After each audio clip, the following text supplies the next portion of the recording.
Type 6 এ আমরা যে ম্যাথগুলো দেখব সেটা আসলে কৃতকাজ সম্পর্কিত ম্যাথ। সো কৃতকাজটা এখানে কেন আসছে? আমরা যখন একটা বস্তুর উপর টান বল প্রয়োগ করি তখন আমরা আসলে কি করি, একটা বস্তুর উপর দুই দিক থেকে বল প্রয়োগ করি। সো দুই দিক থেকে যখন বল প্রয়োগ করি বস্তুটার সরণ ঘটার পরিবর্তে বস্তুটা কিন্তু বিকৃতি ঘটে। অর্থাৎ বলতে পারি মাইক্রোস্কোপিক স্কেলে একদম অণুপরমাণু পর্যায়ে বস্তুটার সরণ ঘটে এবং অণুপরমাণুগুলো কিন্তু তাদের নিজস্ব স্থান থেকে বিচ্যুত হয়ে আরেকটা ডিফারেন্ট স্থানে যায়। সো ওভারঅল বস্তুর কোনো সরণ না ঘটলেও বস্তুর অণুপরমাণুগুলো কিন্তু সরণ ঘটছে এবং বস্তুর অণুপরমাণুগুলোকে এই স্থানচ্যুত করতে, অর্থাৎ অণুপরমাণুগুলো এই স্থানটা পরিবর্তন করতে তাদের সরণটা ঘটানোর জন্য কিছু আমাদের কাজ করতে হয় এবং এই কাজটা আসলে বস্তুর ভিতরে সঞ্চিত শক্তি বা বিভব শক্তি আকারে সঞ্চিত বা স্টোরড থাকে।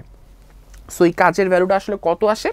এই কাজের মানটা হয় আসলে হাফ ইন্টু যেই টান বলটা আমি প্রয়োগ করি সেই টান বল ইন্টু দৈর্ঘ্য বৃদ্ধি, অর্থাৎ বস্তুটার দৈর্ঘ্য যতটুকু বাড়ে সেই দৈর্ঘ্য বৃদ্ধি। এখানে একটু মাথায় রাখতে হবে, সেটা হচ্ছে যে দৈর্ঘ্য বৃদ্ধি ইকুয়ালস টু কিন্তু বিকৃতি না। বিকৃতি একটা এককহীন একটা টার্ম।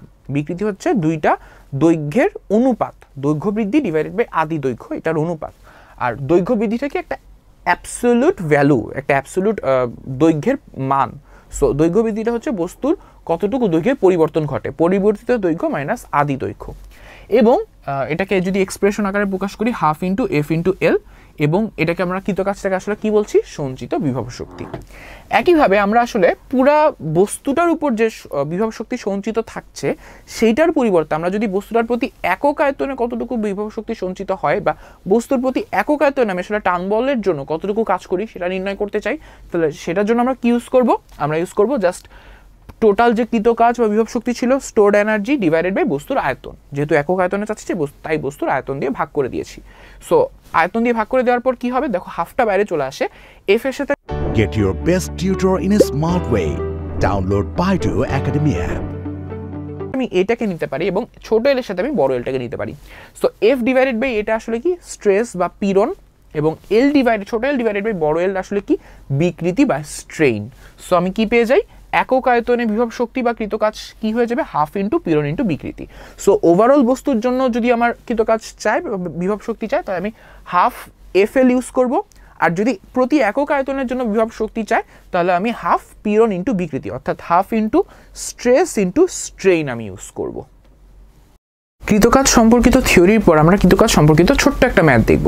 সো ম্যাথটা কেমন? ম্যাথটা হচ্ছে 5 মিটার দৈর্ঘ্য এবং 1 মিলিমিটার ক্ষেত্রফল বিশিষ্ট একটি তারে 25 কেজি ভরের ফলে, মানে 25 কেজি ভর আমি যদি সংযুক্ত করে দিই তারের সাথে, ধরো তারটা এরকম ছিল, তারের নিচে আমি 25 কেজি ভর যুক্ত করে দিলাম, তাহলে কি করবে? তারটার 0.1 মিলিমিটার প্রসারিত হয়। সো এতটুকু প্রসারণের জন্য, অর্থাৎ এতটুকু তারের দৈর্ঘ্য বৃদ্ধির জন্য জানতে চেয়েছে যে তারটির সঞ্চিত শক্তির পরিমাণটা আসলে কত।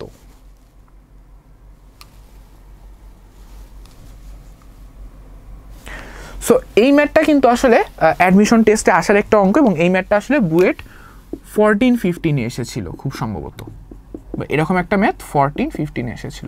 Solve your academic problems in a smart way for free. Download Baidu Academy app. এটা অ্যাকচুয়ালি আমার অ্যাডমিশন টেস্ট দিয়ে সেই বছরের আসা প্রশ্ন। সো আমি এই প্রশ্নটা অ্যাডমিশন টেস্টে সলভ করেছিলাম। সো কি প্রশ্নটা? খুবই ইজি, খুবই সিম্পল, কিছু রিডান্ডেন্ট ডেটা দেওয়া আছে, এগুলোর দিকে তাকানোর আমাদের কোনো দরকার নেই। আমরা কি করব? জাস্ট আমাদের যে বেসিক এক্সপ্রেশন বা সূত্র আছে সেটা অনুযায়ী আমরা ক্যালকুলেশনটা করে যাব। সো বেসিক সূত্রটা কি? কৃতকাজ। এটা কিন্তু একক আয়তনেও কৃতকাজ বলেনি। একক আয়তনে যদি বলতো তাহলে কিন্তু আসলে আমাদের সবগুলো ডাটা কাজে লাগতো, জাস্ট কৃতকাজ বলেছে। তো কৃতকাজটা আসলে কি? তারটির সঞ্চিত শক্তি বা তারটির টোটাল যে কৃতকাজ তারটির উপর, সেটা হচ্ছে half into F into L. So এফটা এখানে কি? এফটা হচ্ছে একটা বস্তুকে আমি ভর হিসেবে যুক্ত করে দিয়েছি, সেই ভরযুক্ত বস্তুটা আসলে ওজন বল হিসেবে নিচের দিকে ক্রিয়া করছে। সো বলটা আসলে হচ্ছে এম ইন্টু জি, যেখানে এমটা আসলে কত? 25 কেজি, জিটা হচ্ছে 9.8, আর দৈর্ঘ্যের বৃদ্ধি বা সম্প্রসারণটা আসলে কত? 0.1 মিলিমিটার। সো এখানে আমি এই 0.1 মিলিমিটারকে মিটারে কনভার্ট করে নিয়েছি।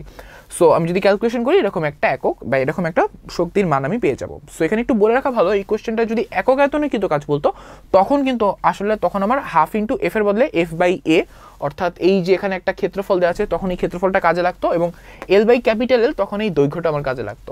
যদি একক আয়তনে বলে তাহলে বাড়তি ডাটাগুলো কাজে লাগবে, আর যদি একক আয়তন না বলে তাহলে যতটুকু ডাটা দেওয়া আছে এই কোয়েশনের জন্য যতটুকু ডাটা দরকার সেটা দিয়ে আমরা পুরো ক্যালকুলেশনটা খুব ইজিলি করে ফেলতে পারি। Get your best tutor in a smart way. Download Baidu Academy app.